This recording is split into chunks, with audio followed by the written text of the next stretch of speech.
আমার দাদির মুখে একটা কথা শুনছিলাম, সারা রাত্র সাপ মারে সকালবেলা দেখে রশি। তো আমার ভাবনাটা এমন হয়ে গেছে, সারা রাত্র ভাবছি একটা, সকালবেলা হয়েছে আরেকটা।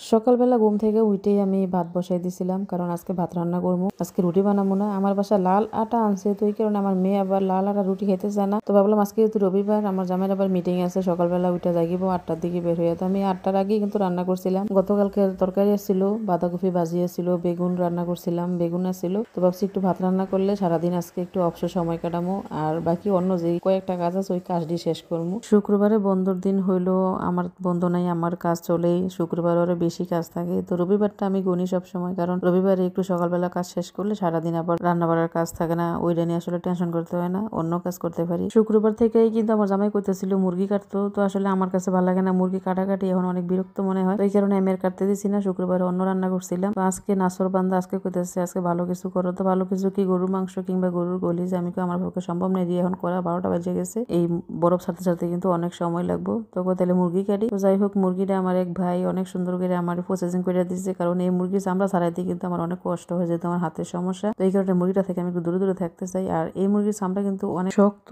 এই মুরগির চামড়া ছাড়ানোর সাথে সাথে কিন্তু আমার হাতে ব্যথা শুরু হয়ে যায়। তো এই কারণে আমি চামড়া ছাড়াতে চাই না। এমনি বন্ধর দিন থাকলে আমার জামাই আবার মুরগির চামড়া ছাড়াই দেয়। মুরগি কাটাকাটি করতে করতে কিন্তু আমার প্রায় 12:30 1টার মতো বাজে গেছে। তো তাড়াতাড়ি করে কিন্তু মুরগির মাংসটা আমি চুলাতে বসাই দিলাম। একটু বড় পাতিলে নিছি, এখানে কিন্তু 2টা মুরগি, একটা বেডা মুরগি একটা বেডি মুরগি ছিল। বেডি মুরগিটা কাটাতে কিন্তু আমার কষ্ট লাগছে, কারণ এই বেডি মুরগিটি ডিম ফাড়া শুরু করলে কিন্তু টানা 6 মাস ডিম ফাড়ে, একাধারে ফাড়তেই থাকে। তো বেডি মুরগিটা কাটবো আসলে আমি ভাবছিলাম বেডা মুরগি কাটবো। তো এদিক দিয়ে কিন্তু মুরগি আমি ধুইয়া তারপরে পরিষ্কার করে পাতিল বসাইয়া পাতিলে তেল দিয়ে দিছি, দিয়ে তারপরে হলো পেঁয়াজ, আস্তা মশলা, তারপরে বাটা মশলা একসাথে করে মিশাইয়া তারপরে দিয়ে দিলাম, দিয়ে মুরগি কষাইয়া তারপরে দিয়ে দিলাম হলো ঝোল দেওয়ার পরে ওই চুলার মধ্যে আমার আলু ভাজছিলাম, আলু দিয়ে দিলাম। আমি আলু দিয়ে রান্না করবো, কারণ আলু ছাড়া কিন্তু আমার বাসায় কেউ খাইতে চায় না। তো আলুটা আমার অনেক পছন্দ, আমার বাসায় যে কোনো মাংস রান্না করি আমি আলু ছাড়া রান্না করি না, কারণ আলু দিয়ে খাইতে আমার কাছে ভালো লাগে, এই কারণে। তো আমার জামাই বলছিল মুরগি মাংস বোনা করতে, তো আমি আর বোনা করলাম না, আমি আলু দিয়ে একটু ঝোল করলাম। 2টা মুরগি একসাথে রান্না করার কারণ হলো দুপুরবেলা খাওয়ার পর যেটা থাকবো, সকালবেলা আসলে ভাজি টাজি করার ঝামেলা থাকে, তো